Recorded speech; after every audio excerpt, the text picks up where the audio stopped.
Bienvenido al podcast de México Financiero, donde la información transforma tus decisiones. En las últimas semanas, y si no es que meses, hemos experimentado movimientos en los mercados de capitales por una principal razón, y podríamos definirlo como el sector tecnológico. Y justamente para eso, ya saben, tenemos aquí al máster de Equities, que es Pepe en la Bolsa, parte del equipo de México Financiero, viejo conocido. Mi Pepe, qué bueno estar contigo el día de hoy. Hermano, amigos, con mucho gusto estamos aquí para presentarles este tema que es muy interesante y es un tema que está en auge, es un tema muy interesante porque todos queremos invertir y poner exposición a la inteligencia artificial, pero justo estamos en un momento de cambios, ¿no? De ajustes, y justo es lo que necesitamos saber, comprender qué está sucediendo para poder aprovechar los movimientos, para comprender exactamente dónde estamos parados y hacia dónde vamos. Exactamente. Y antes quiero hacer una mención, muchas gracias a Funky Finance que nos mandaron estos outfits que tenemos el día de hoy como parte del sponsoring del podcast de México Financiero Podcast. Muchas gracias a Funky Finance. Aquí les vamos a poner su Instagram para que puedan ver todos sus modelos. Tienen toda su arte inspirada en la parte financiera. Y mi Pepe, vamos a comenzar con las preguntas del día de hoy, porque yo creo que hay muchas preguntas, hay pocas respuestas y de pronto las respuestas que hay pues no son las que más nos gustaría escuchar. Así que quisiera preguntarte primeramente, ¿a qué se deben las caídas en las acciones de los fabricantes de chips? Mira, hermano, esto es una cuestión muy, podríamos decir, curiosa, un efecto, podemos decir, como bola de nieve. Podríamos pensar que qué tiene que ver, no sé, el petróleo o una guerra en Oriente Medio con los chips, ¿no? Que es así como de, o sea, sí sabemos que toda la economía está interrelacionada, pero ¿dónde está esta conexión, no? Porque justo es donde tenemos que encontrar esa causa que es lo que está afectando los precios o las valuaciones, ¿no? Lo que estamos viendo y es desde... En estas fechas se ha visto más reciente en el sector de chips, pero es algo que hemos visto ya desde el año pasado, que los inversionistas están teniendo un poquito más de, ¿cómo podemos decir? Cuidado, de cautela, revisando en qué invierten, qué es lo que están checando los números. Ya no es tanto esta narrativa, ya no están comprando narrativa, quieren empezar a ver números, ¿no? Estamos viendo mucha inversión, mucho gasto de capital de las grandes empresas, y no nada más de las grandes empresas, de estas empresas que están creciendo, que están comenzando a ser tomadas en cuenta de manera seria por inversionistas institucionales, y justo quieren ver que este gasto de capital se esté reflejando en las cifras, ¿no? Pero ¿dónde entra justo esta parte interesante con la guerra?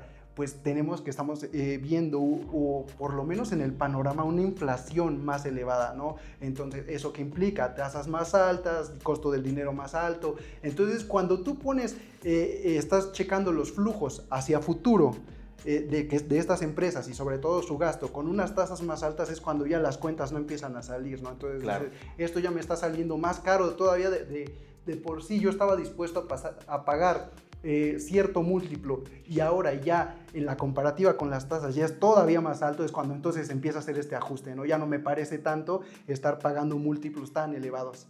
Claro, exacto. O sea, justamente pues si en el mediano plazo espero tasas más altas, pues a lo mejor traigo una prima de riesgo que está variando a través del tiempo.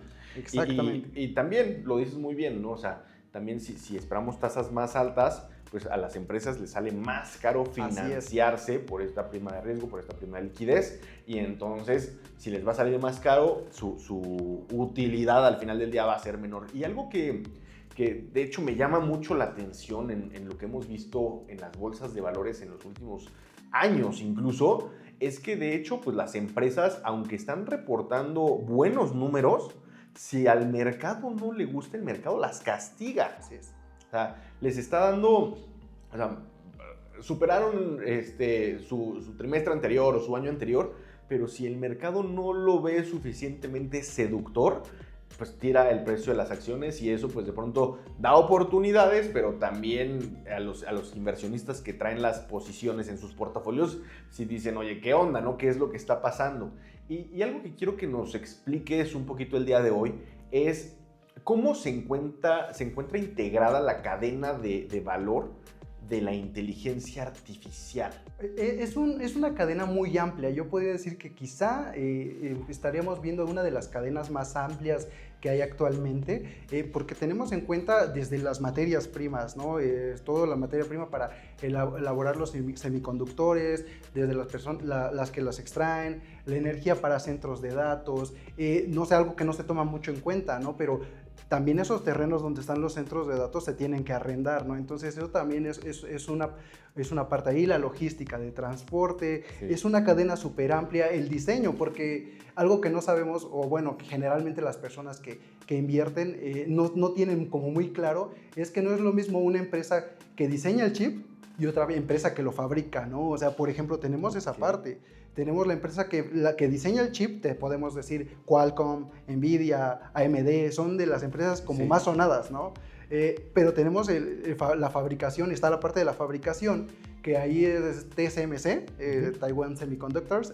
Esa empresa tiene el 70% global de fabricación de chips, ¿no? Entonces, justo esto es lo que tenemos que ver, ¿no? Es una empresa muy interesante porque sigue algo que decía mucho Warren Buffett, ¿no? Warren Buffett tenía como esta visión de buscar una empresa que tuviera esa posición de mercado, esa ventaja en que se aglomera, ¿no? Esa parte de participación de mercado, ¿no? Y justo TSMC tiene 70% de participación de la fabricación, ¿no? También podemos hablar que está ASML, que es la empresa, por ejemplo, te pongo aquí en la mesa, ¿no?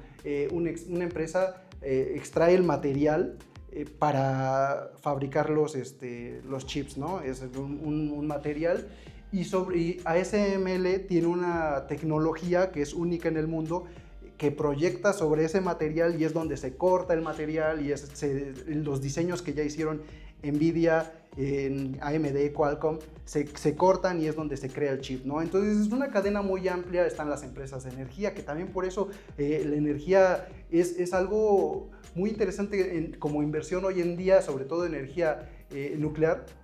No sé si has visto, bueno, me imagino que han visto, Amazon, empresas como Amazon, Meta, están invirtiendo también en sus reactores, en crear energía, porque hoy en día es también otra parte del negocio que está generando mucho flujo. Oye, eso está bien interesante porque hay mucha razón detrás de esto, ¿no? O sea, generalmente vemos lo más superficial, lo que llamamos la punta del iceberg, pero detrás de los chips, hablábamos de la inteligencia artificial, hay muchísimo. O sea, lo que nosotros vemos como IA a lo mejor es, pues me metí a ChatGPT, ¿no? A Gemini, a Claude, y entonces le pido algo y me lo hace, ¿no? Pero la inteligencia artificial, eso es lo que se ve, pero la inteligencia artificial se ocupa en muchísimas cosas. O sea, desde si ocupamos nuestro teléfono móvil, ¿no? Para la parte del autocorrector, si ocupamos Spotify, pues lo que nos va incluso dando la música que tendremos o que nos gustaría escuchar, Netflix, la parte médica hoy ya está incorporando IA en sus diagnósticos y esto hace que sean más certeros, más concretos, más rápidos. Creo que estamos frente a una revolución completamente importante a nivel global, pero lo que vemos pues tiene mucho trasfondo. Decías, desde la tierra donde se ponen los centros de datos, poner centros de datos, la energía que ocupan porque es muchísima, el estrés hídrico. La verdad es que es una economía enorme y es una economía que hemos visto crecer en pocos años, ¿no? Porque la inteligencia artificial no es algo que sea nuevo como concepto. Hablamos de los 60s, pero ¿qué pasaba? No había una suficiente capacidad para poder utilizar los datos y generar algo de salida que nos permitiera agregar valor a la cadena, ¿no? Hoy en día tenemos un tratamiento de datos rapidísimo, enorme, súper capaz, y esto lo único que va a seguir es aumentando, ¿no? Así es. Pero aumentando en un sentido en el que también va a requerir muchos recursos. Y es ahí donde yo te diría, ¿cuáles son los eslabones, o te preguntaría, que capturan más valor actualmente? Te va a parecer sorpresivo, pero justo son estas partes que están detrás, porque cuando, como dices, hablamos de inteligencia artificial, nos suena mucho ChatGPT, nos suena Gemini, nos suena todas estas aplicaciones, ¿no? Pero no nada más es inteligencia artificial, son las aplicaciones, algunas de las empresas que podría parecer sorpresivo y que quizá ni siquiera pensamos que forman parte de la cadena de la inteligencia artificial. Podríamos hablar de empresas que generan refrigeradores, ¿no? O sea, refrigeración, porque todos esos sistemas para generar tantos cálculos necesitan tener esa resistencia, y no nada más es la cuestión del material, también es que no se sobrecaliente, ¿no? Entonces son los sistemas de refrigeración. Una empresa también, bueno, hay empresas, por ejemplo, que su negocio era la generación, y es curioso porque generaban mobiliario para baño, ¿no? O sea, pero justo materiales que se ocupan en este tipo de mobiliario pueden funcionar para retener los semiconductores mientras se está creando los chips, ¿no? Entonces, justo en donde estamos viendo que está esta parte rezagada, pues tenemos a Microsoft, a Amazon, que tienen de los servicios más interesantes en lo que son aplicaciones de la inteligencia artificial en la nube, con Amazon Web Services, y tenemos también Azure.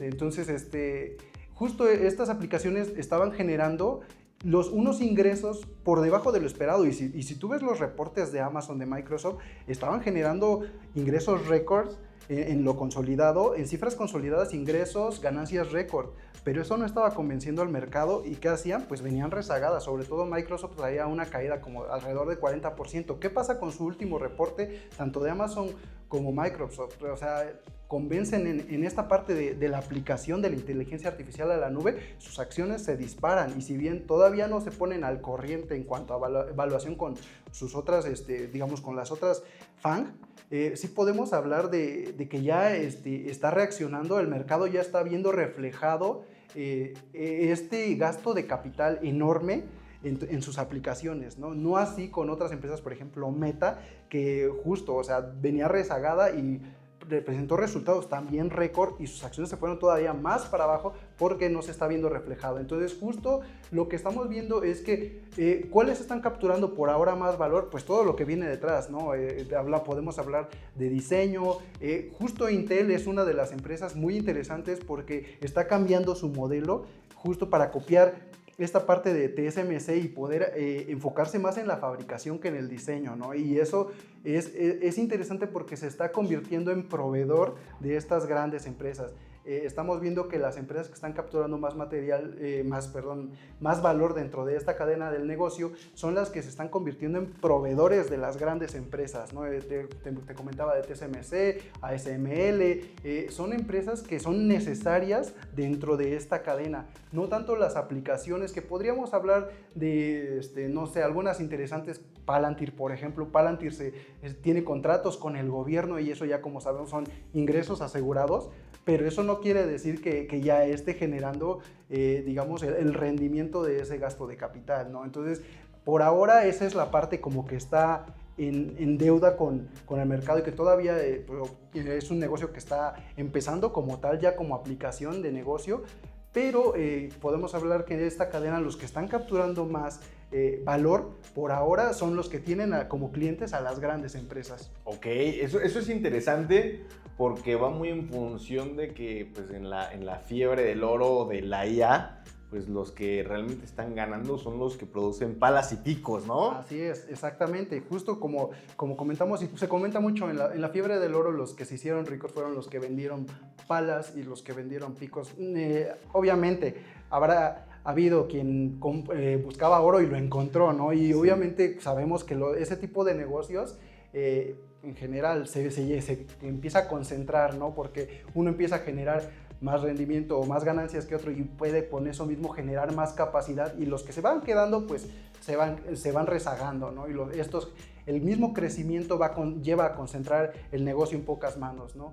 Pero justo los que están siendo proveedores de esta cadena son los que se están fortaleciendo, los que están vendiendo los picos y las palas. Te estábamos hablando justo de estas empresas que tienen la tecnología para hacer que estos chips se fabriquen, los que los fabrican, los que rentan los espacios, los que generan los refrigeradores. Ahorita se está hablando mucho también de una aplicación que es muy interesante, todavía no tiene como tal esta velocidad de crecimiento, pero es la robótica.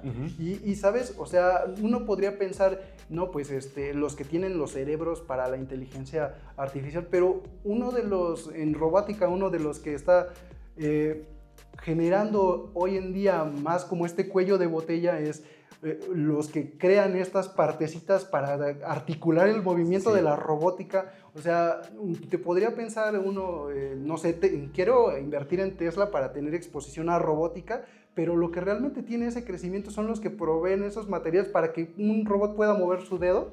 Eso realmente no lo tenemos como muy dominado, porque te tienes que meter muy a fondo, ¿no? Pero si tú quieres invertir en inteligencia artificial y te vas por los grandes, quizá ya encuentres muy caro, ¿no? Pero si tú te metes a profundidad y te pones a ver todas esas cadenas, cómo están conectadas y ves realmente quiénes están detrás, ahí pues es donde puedes encontrar cosas muy interesantes. Exacto, porque hoy en día pues estamos dominados por la información, pero mucho de redes sociales te va a hablar de las grandes, ¿no? Nvidia, Microsoft, Amazon, pero si te vas a la raíz o a los proveedores de ellos, creo que puedes encontrar valor oculto todavía, y eso es lo que nos va a dar esa alfa para el portafolio en el mediano y largo plazo. Entonces, pues ya saben, la verdad es que por eso me encanta de pronto platicar con Pepe, porque nos trae todo un contexto de qué está pasando en los mercados de capitales, que hoy en día podríamos pensar que de pronto son irracionales, que de pronto no están respondiendo,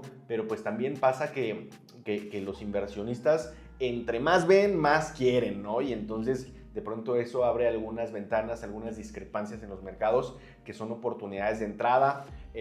Hay un movimiento en el argot financiero que decimos buy the dip, ¿no? Que es cuando cae una acción, pues ir y comprar. Pero aquí hay que ser muy cuidadosos, porque no porque algo cae significa que está barato, ¿vale? Ni porque algo sube significa que tiene valor. Entonces hay que analizar muy bien nuestros portafolios. Recuerden que la diversificación es clave. Al final del día, pues yo sé que muchos de ustedes a lo mejor dicen, ¿sabes qué, Juan Carlos? No tengo tanto tiempo para meterme a fondo. Pues para eso tenemos otras alternativas como ETFs, ¿no? Que ya podemos invertir en ciertos sectores que seguramente tendrán a las más populares, pero también tendrán a las empresas que generan o que son parte de la cadena de suministro dentro de ese sector. Así que tampoco se preocupen si no tenemos todo ese tiempo, porque yo sé que de pronto el ritmo de vida puede ser, pues vivimos a 1000 por hora, los ETFs pueden ser muy buena alternativa con el fin de hacer diversificación, de estar expuestos a un sector y de no tener que desgastarnos en tanto análisis, ¿no? Obviamente se trata de estar informados, pero también tenemos que estar enfocados en lo que hoy nos genera lana. Si ustedes son médicos, si son músicos, si son amas de casa, si son estudiantes, enfóquense en sus actividades principales y que el portafolio haga trabajar su dinero en el largo plazo, ¿no, mi Pepe? Así es, y sobre todo la recomendación siempre, ¿no? O sea, si ustedes son, como dice Juan Carlos, un especialista en otra área y no tienen la intención de meterse a este mundo por completo, busquen siempre asesores certificados o si van a comprar para tener una exposición y no estar tan expuestos al riesgo, sí, mejor un ETF, algo que te ayude a disminuir tu volatilidad. Pero sobre todo yo sí les recomendaría que, aunque tengan un asesor y que ellos sean los que guíen sus decisiones, es exactamente una guía, pero al final quienes los van a tomar son ustedes. Entonces lo ideal es que ustedes sí se metan a ver qué es lo que está sucediendo y que mínimo puedan comprender un poquito de qué es lo que se está viviendo, ¿no? Porque muchas veces el asesor te va a decir, oye, ¿quieres entrarle al Nasdaq? Pero pues tú vas a decir, pues, ¿qué es el Nasdaq? ¿No? Pues lo que viene atrás y cuál es la tendencia que viene rigiendo el Nasdaq en los últimos días, ¿no? Entonces, justo es para que ustedes puedan comprender qué es lo que está pasando y no vengan a entrar, por ejemplo, que te digan, oye, invierte en SpaceX y SpaceX, pum, 40% para abajo, ¿no? Y sí, o sea, quizá yo no digo que SpaceX no sea una buena inversión, pero justo es dependiendo de tu criterio, ¿no? O sea, te tienes que meter a sus números, ver qué es lo que estás buscando, si quieres comprar narrativas, si quieres comprar evaluación, qué es lo que tú estás buscando, ¿no? Entonces, hay que tener mucho esa idea, mucho ese criterio y asesorarse con pues, asesores profesionistas certificados. Exacto, pues ya saben amigos, la verdad es que este tipo de información es para que puedan tomar mejores decisiones y también déjenos aquí en los comentarios qué les gustaría que platiquemos, sobre qué tema, sobre qué sector y con todo gusto estaremos buscando toda la información para que ustedes puedan tenerla de primera mano. Mi Pepe, un gustazo estar contigo el día de hoy. Gustazo, hermano, siempre. Y pues nos vemos en la próxima cápsula de México Financiero Podcast.